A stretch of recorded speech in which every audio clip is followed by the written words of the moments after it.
నవరాత్రి రెండవ రోజున బ్రహ్మచారిణీ దేవి అనుగ్రహంతో అందరి జీవితాల్లో భక్తి, సహనం, నియమం పెరగాలని కోరుకుంటూ ఈరోజు కథను ప్రారంభిద్దాం.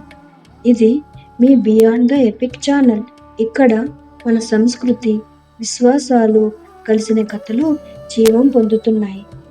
నవరాత్రి రెండవ రోజున మనం బ్రహ్మచారిణీ దేవిని ఆరాధిస్తాం. ఆమె భక్తి, సహనం, నియమానికి ప్రతీక. ఆమె కథ మనకు ఏం చెప్తుందంటే, విశ్వాసం ఉంటే అసాధ్యం అనేది ఏదీ ఉండదు.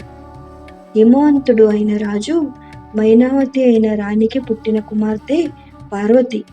పూర్వ జన్మలో సతిగా ఉన్న ఆమె శివుడిని మళ్ళీ భర్తగా పొందింది. ఆ సతి శరీరం విడిచిన తరువాత తిరిగి పార్వతిగా పుట్టిన ఆమె మనసులో ఒకే కోరిక, మళ్ళీ శివునితో కలవాలి. ఒకరోజు నారద మహర్షి హిమవంతుడి సభకు వచ్చారు. చిన్నపాటి వయసులో ఉన్న పార్వతిని చూసి అన్నారు, తల్లి, నీకు మహాదేవుడు తిరిగి భర్త అవుతాడు. కానీ ఈసారి ఆయనను పొందడానికి నీ భక్తి, నీ శ్రద్ధ, నీ తపస్సే పరీక్ష. గాఢమైన వ్రతం చేసి, కఠోరమైన తపస్సు చేసి నీ భక్తిని నిరూపించాలి. అప్పుడు మాత్రమే మహాదేవుడు నిన్ను స్వీకరిస్తాడు. ఈ మాటలు పార్వతికి గుండెల్లో నాటుకుపోయాయి. ఆమె వెంటనే నిర్ణయం తీసుకుంది. రాజభవనంలోని సౌకర్యాలు, ఆభరణాలు, రాజసుఖాలు అన్నీ వదిలేసింది. మాతృదేవి అనుమతితో అడవికి వెళ్ళి తపస్సు ప్రారంభించింది. ఆకులతోనే జీవించింది. కొన్నిసార్లు కేవలం నీరుతోనే బతికింది. చివరికి గాలిపైనే ఆధారపడి తపస్సు కొనసాగించింది. అలా ఓర్పు, భక్తి, అచంచలమైన విశ్వాసంతో తపస్సు చేస్తూ ఆమె బ్రహ్మచారిణి రూపంలో ప్రసిద్ధి చెందింది. పార్వతీదేవి అడవిలోకి వెళ్ళి కఠోరమైన తపస్సు ప్రారంభించింది. అది ఒక రోజు, ఒక నెల, కొన్ని సంవత్సరాల పాటు కొనసాగింది. మొదట ఆమె పండ్లు, మూలాలు తింటూ జీవించింది.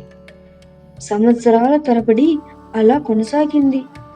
ఆ తర్వాత వాటిని వదిలేసి అడవిలో దొరికే ఆకులతోనే బతికింది.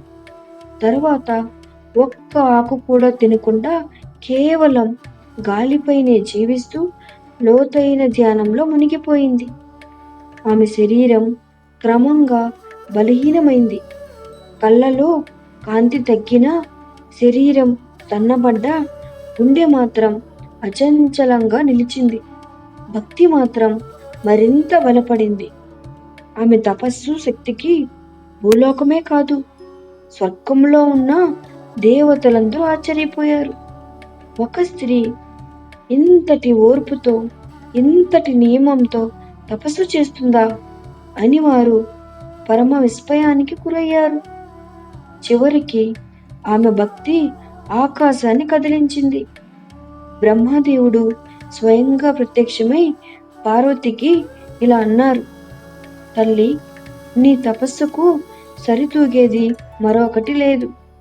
నీ ఓర్పు, నియమం, భక్తితో నీవు మహాదేవుని హృదయాన్ని గెలుచుకున్నావు. త్వరలోనే ఆయన నిన్ను తన శాశ్వత సహచారిగా స్వీకరిస్తాడు. అప్పటి నుండి పార్వతీదేవిని బ్రహ్మచారిణిగా ఆరాధించారు. ఆమె భక్తి, ఓర్పు, నియమం ఇవే భక్తులందరికీ మార్గదర్శకంగా అయ్యాయి. బ్రహ్మచారిణీ దేవి మనకు నేర్పేది ఏంటంటే, నిజమైన బలం శరీరంలో ఉండదు, అది మనసులో, హృదయంలో ఉంటుంది. ఓర్పు, ఆత్మ నియంత్రణ, భక్తి ఉంటే మనం సాధించలేనిది ఏదీ లేదు. అసాధ్యమని అనిపించిన దాన్ని కూడా సాధ్యం చేయగలం.